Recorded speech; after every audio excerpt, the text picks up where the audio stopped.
Well, good morning, lovely ladies and gentlemen. Steve and Batman Collins coming to you from beautiful, cloudy San Antonio, Texas, the second most powerful, passionate, purposeful coach and speaker in the world. Hope you guys are excited about this fantastic day today.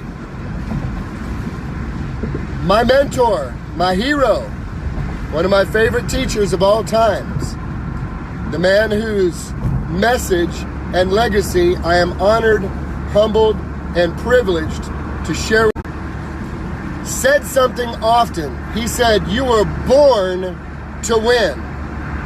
But in order to win, you must prepare to win.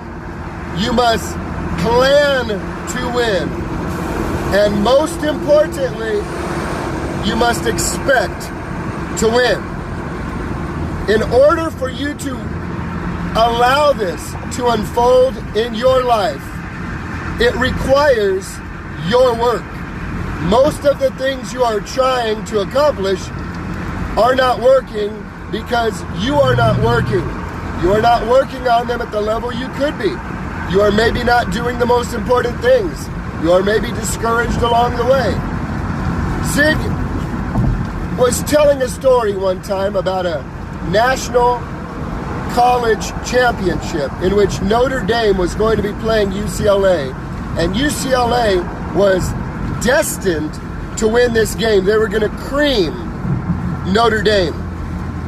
And Notre Dame had a new coach. And for those of you that follow college basketball, at the end of the games, the winner would go and cut the nets off of the basketball hoop. Now, this coach, in preparing for the game, after every practice at Notre Dame, would have the team run to the under end of the court and cut the nets. Now, you're not supposed to do that in practice. You do that when you win a game. But every practice he had, after those practices, he would have his players go and cut the nets after every practice. You see, after every practice.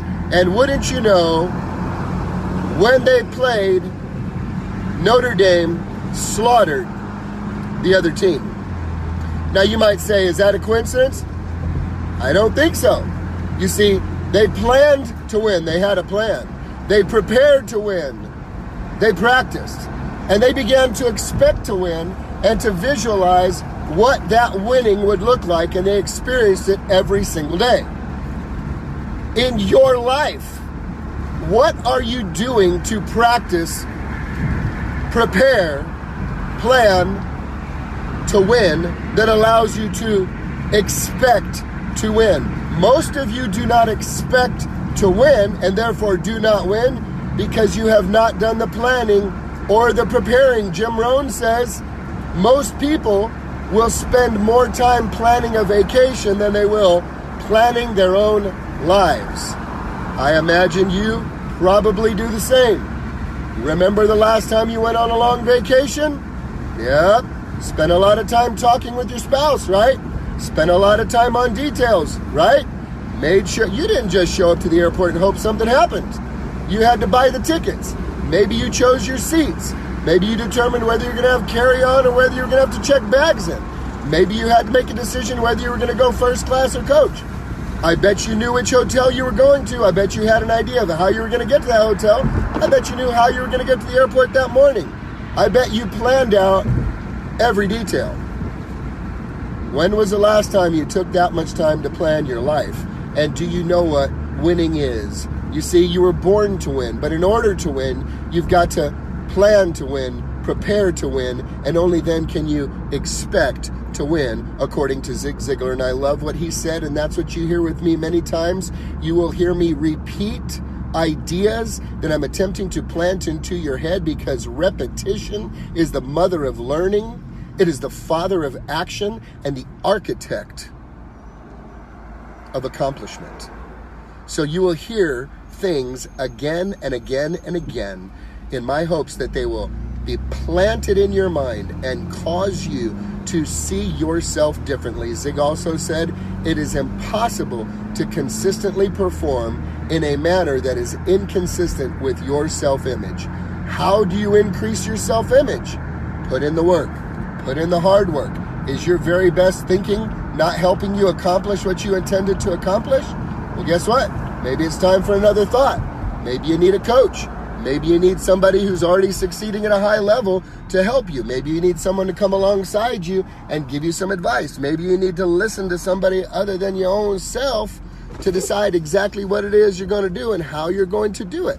I'm just making a suggestion out there. If you think about it, if your best thinking has brought you to this place that you are and it's not a place that you would like to be, well, then you have the opportunity to change your thoughts. Zig Ziglar says you are what you are and where you are because of what has gone into your mind. And you can change what you are and where you are by changing what goes into your mind. As I spoke yesterday in the video, if you are not in control of your mind, baby, you better believe and know someone else is. Maybe it's the multi-billion-dollar advertising. Maybe it's the voice of your parents when you were a child. Maybe it's the voice of the friends and the network that you have around you. Maybe it's people that have spoken limitations of their own over your life. Maybe it's people who just never lived their dream. So in great love and care for you and not wanting, mama's little tortilla eater to get hurt and maybe lose some money, and like just have to feel bad about yourself. Maybe they are keeping you from your dream out of a heart's motive to protect you because they didn't reach their dream. You are where you are and what you are because what have gone into your mind. And you can change where you are and what you are by changing what goes into your mind, according to Zig Ziglar. If you do not like where you are, you have the ability to change what you are and where you are by changing what goes into your mind. What are you listening to? You've heard that commercial for the credit card. What's in your wallet? So I'm going to ask you today, what's in your brain? What's in your brain? What are you intentionally putting in your brain?